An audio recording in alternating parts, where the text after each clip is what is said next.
অসচেতনতা ও স্বাস্থ্য ব্যবস্থার ত্রুটিতে ক্যান্সার চিকিৎসা ব্যাহত হচ্ছে বলে জানালেন স্বাস্থ্য উপদেষ্টা নূরজাহান বেগম। সকালে জাতীয় ক্যান্সার গবেষণা ইনস্টিটিউট অ্যান্ড হাসপাতালে স্তন ক্যান্সার সচেতনতা মাস উপলক্ষে আয়োজিত সেমিনারে এই কথা বলেন তিনি। মরণঘাতী রোগটি প্রতিরোধে বাজেট বাড়ানো এবং প্রাথমিক পর্যায়ে শনাক্তের ব্যবস্থা করতে সংশ্লিষ্টদের তাগিদ দেন উপদেষ্টা। সুরাইয়া মুন্নির রিপোর্ট। দেশে প্রতিবছর প্রায় ১৩,০০০ নারী স্তন ক্যান্সারে আক্রান্ত হন। তাদের মধ্যে মারা যাচ্ছেন প্রায় ৬,০০০। সাধারণত স্তন ক্যান্সার দেরিতে বা শেষ পর্যায়ে শনাক্ত হয়, যার প্রধান কারণ নিয়মিত স্ক্রিনিং ও এ ক্যান্সার নিয়ে সচেতনতার অভাব। অক্টোবর মাস জুড়ে চলছে স্তন ক্যান্সার সচেতনতার মাস।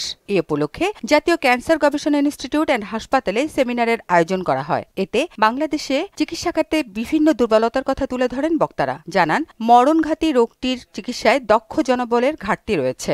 ৩০০ বেডের জনবল দিয়ে ৫০০ রোগী চিকিৎসা করে যাচ্ছে, এখনো জনবল ম্যাডাম পাইনি। আমরা জানিও না যে ক্যান্সারের ভালো সার্জন কে, কোথায় গেলে ট্রিটমেন্ট পাবো, সেই জায়গাগুলোতে আসলে খুবই অজানা। ক্যান্সার প্রতিরোধে সরকারি বেসরকারি পদক্ষেপের পাশাপাশি পারিবারিক সচেতনতা বাড়ানোর তাগিদ দেন বিশেষজ্ঞরা। এই নিরাময় যোগ্য রোগ যদি সময় মতো ধরা পড়ে, প্রাথমিক পর্যায়ে ধরা পড়ে, সে ব্যবস্থা গ্রহণ করা এবং সার্বিক বিষয়ে সচেতন হওয়া। দেশে ক্যান্সার রোগীর সংখ্যা বাড়ছে উল্লেখ করে স্বাস্থ্য উপদেষ্টা নূরজাহান বেগম জানান, স্বাস্থ্য ব্যবস্থায় এখনো গলদ রয়ে গেছে। স্বাস্থ্যের প্রিভেনশনের জন্য যে বাজেটটা ছিল, সেই বাজেটটা কমে যাচ্ছে। কোথায় যেন এই প্রিভেনশনটাকে আমরা একটু অবহেলা করছি।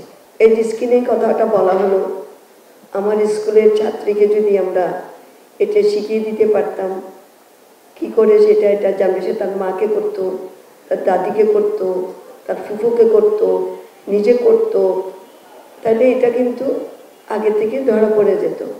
স্বাস্থ্য উপদেষ্টা জানান, কম বয়সীরাও স্তন ক্যান্সারে আক্রান্ত হচ্ছে। তাই বয়স বিবেচনা না করে উপসর্গ দেখা দিলেই চিকিৎসকের পরামর্শ নেওয়ার তাগিদ দেন তিনি। এটা ইয়াং বয়সেও হচ্ছে, আগে জানতাম যে 40 পার হলেই এটা হয়তো হয়।